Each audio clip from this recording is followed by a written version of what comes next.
अस्सलाम वालेकुम dear students. इस लेक्चर में हम टेंथ मैथमेटिक्स के चैप्टर नंबर 9 का थ्योरम नंबर 4 करेंगे। थ्योरम नंबर 4 है, if two chords of circle are congruent then they will be equidistant from the centre. इसमें वो कहते हैं कि अगर आपके पास किसी सर्कल की दो कॉर्ड्स हैं और वो आपस में कंग्रेंट हैं तो उनका जो फासला है सेंटर से वो बराबर होगा। हम इसकी फिगर बनाते हैं। सबसे पहले हम एक सर्कल लेते हैं।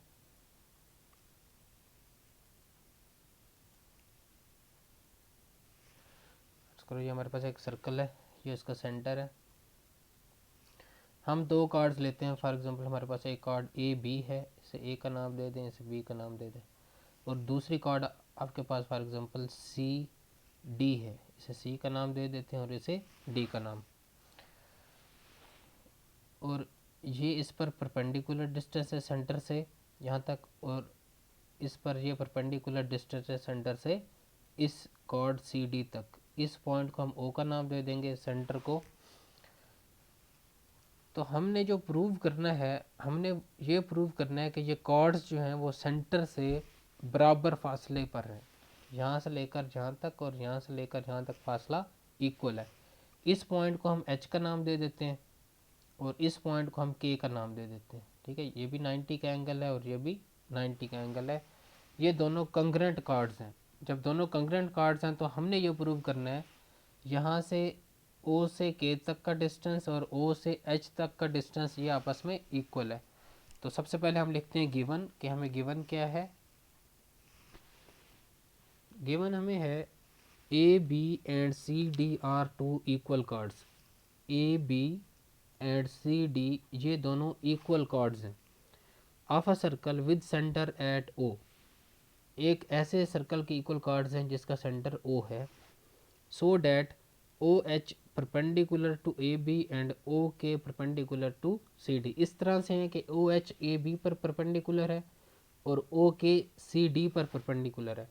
हमने ये प्रूव करना है ओ से लेकर एच तक का डिस्टेंस और ओ से लेकर तक के तक का डिस्टेंस इक्वल है। तो टू प्रूव में लिखेंगे measurement O H is equal to measurement O K. Construction में क्या करेंगे, हम ज्वाइन करेंगे ओ को ए के साथ और सी के साथ। तो हम ए को ओ के साथ भी ज्वाइन कर लेते हैं और ए को सी के साथ भी ज्वाइन कर लेते हैं। किस तरह से ज्वाइन करेंगे, इस तरह से ज्वाइन करेंगे कि ये आपके पास जो ट्राइंगल्स बनती हैं ये राइट एंगल ट्राइंगल्स बन जाएंगे। कैसे, ओ ए एच और ओ सी के दो आपके पास राइट एंगल ट्राइंगल्स बन जाएंगे। ये इस सिंबल का मतलब है राइट एंगल ट्राइंगल्स। ठीक है, अब हम इसके प्रूफ की बात करते हैं। तो यहाँ पर मैं इसका प्रूफ लिखता हूँ। प्रूफ, इस तरफ हम लिखेंगे स्टेटमेंट्स और इस तरफ हम लिख देंगे रीजंस।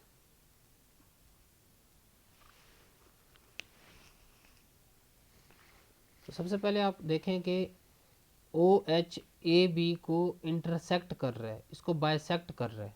ओ बी क्या कर रहा है, ए बी को, ओ एच ए बी को बाइसेक्ट कर रहा है, क्योंकि हमने पिछले थ्योरम में पढ़ा है कि अगर सेंटर से एक हम लाइन सेगमेंट एक कॉर्ड पर गिराएं तो वो इसके साथ परपेंडिकुलर होगा, मतलब उसके साथ जो है वो 90 का एंगल बनाएगा और कॉर्ड को दो बराबर हिस्सों में तकसीम कर देगा।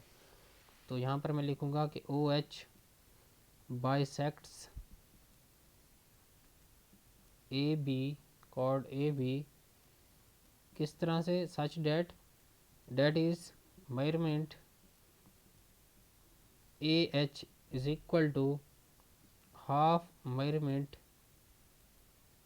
ए बी। इसका मतलब ये है कि ओ एच ए बी को बाइसेक्ट करता है। बाइसेक्ट का मतलब है ए बी को ओ एच दो बराबर हिस्सों में तकसीम कर देता है। एक उसका हिस्सा बनता है ए से एच तक, दूसरा बनता है एच से बी तक। अब ये जो हमने ए एच लिखा है ये किसके बराबर है, ये बराबर है कि अगर हम ए बी को हाफ करें तो वो ए एच के इक्वल आता है। ठीक है, ए बी को अगर दो हिस्सों में तकसीम करें तो आपके पास क्या आएगा, ए एच। ये वही स्टेटमेंट है कि हाफ मेजरमेंट ए बी, कि ए बी को हाफ करें तो आपके पास ए एच आ जाता है। ठीक है, इसको और हम लिख देंगे कि रीजन में O H perpendicular to A B by theorem 3, जो पिछला हमने थ्योरम पढ़ा है, बाय थ्योरम 3। नेक्स्ट सिमिलरली यही स्टेप हम रिपीट करेंगे इस कॉर्ड के लिए। तो इसमें मैं लिखूंगा कि आपके पास सिमिलरली ओ के बाइसेक्ट्स सी डी।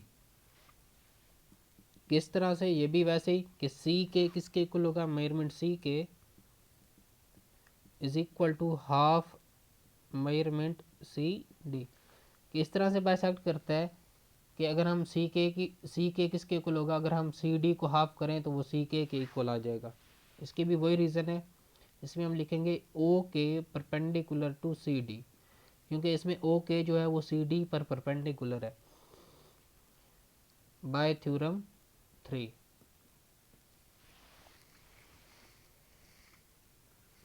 लेकिन हमें गिवन है but A B is equal to C D, हमें ये गिवन है कि मेजरमेंट ए बी जो है वो मेजरमेंट सी डी के इक्वल है, क्योंकि हमने यही लेट किया था कि A B and C D are two equal chords. तो हमने ए बी और सी डी को इक्वल लिख दिया है। इसके रीज़न में क्या लिखेंगे, गिवन। ये हमें क्या है, गिवन। उसके बाद हम कह देंगे कि hence measurement A H is equal to measurement C K. ऐसा हमने क्यों कह दिया, क्योंकि अगर ए बी आपस में इक्वल हैं, ये ए बी और सी डी आपस में इक्वल हैं, तो ए से एच तक का डिस्टेंस और सी से के तक का डिस्टेंस भी आपस में क्या होगा, इक्वल होगा। ठीक है, आप इसको नाम दे दें इक्वेशंस का, और फिर इसमें हम लिख देंगे कि यूजिंग 1 एंड 2।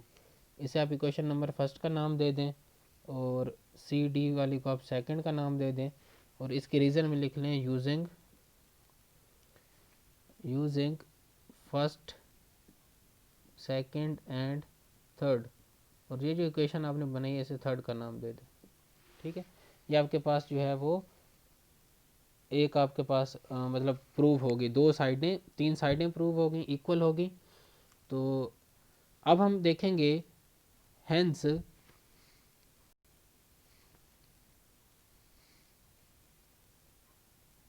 अब हमारे पास दो राइट एंगल ट्राइंगल्स हैं, एक हमारे पास है ओ ए एच और दूसरी हमारे पास है ओ सी के। हमारे पास कितनी राइट एंगल ट्राइंगल्स हैं, दो राइट एंगल ट्राइंगल्स हैं, इनके दरमियान हम आपस में कॉरेस्पॉन्डेंस देखते हैं। Now in right angle triangles O A H correspondence to O C K. ठीक है, अब इनके दरमियान देखते हैं। अब इसमें देखो, सबसे पहले ओ ए और ओ सी ये आपस में इक्वल है, हाइपोटेनियस है, रेडियाई ऑफ सेम सर्कल हम लिखेंगे hypotenuse O A and hypotenuse O C. क्यों? ये दोनों जो हैं वो सेम सर्कल के रेडियस हैं, radii of circle, same circle लिख लेंगे, ये सेम सर्कल के रेडियस हैं। आपको पता है कि एक ही सर्कल के सारे रेडियस आपस में क्या होते हैं, इक्वल होते हैं, बराबर होते हैं। और हमने देखा कि ए एच वो सी के इक्वल है, measurement A H is equal to measurement C K, ये हमने ऊपर प्रूव किया है। यहाँ पर हमने देखा था कि ए एच किसके इक्वल है, सी के इक्वल है। ठीक है, ऑलरेडी इसे आप इक्वेशन नंबर 4 का नाम दे दो, यहाँ पर लिख लो already proved in equation 4। Next statement कि अगर आपके पास एक हाइपोटेनियस और एक साइड किसी भी, अगर राइट एंगल ट्राइंगल में हाइपोटेनियस और एक साइड आपस में इक्वल हो जाते हैं, तो वो दोनों ट्राइंगल्स आपस में इक्वल बन जाती हैं, कंग्रेंट बन जाती हैं। तो देयरफॉर, ये देयरफॉर का साइन है, triangle O A H congruent to triangle O C K. अब देखो दोनों ट्राइंगल्स कंग्रेंट हैं, इस पे हमने कौन सा पास्टुलेट यूज़ किया है, हाइपोटेनियस साइड पास्टुलेट। ठीक है, हाइपोटेनियस का मतलब है ये 90 के अपोजिट साइड वाली, 90 के अपोजिट जो साइड होगी उसे हम हाइपोटेनियस बोलते हैं। हाइपोटेनियस, एच से मुराद हाइपोटेनियस, एस से मुराद एक साइड।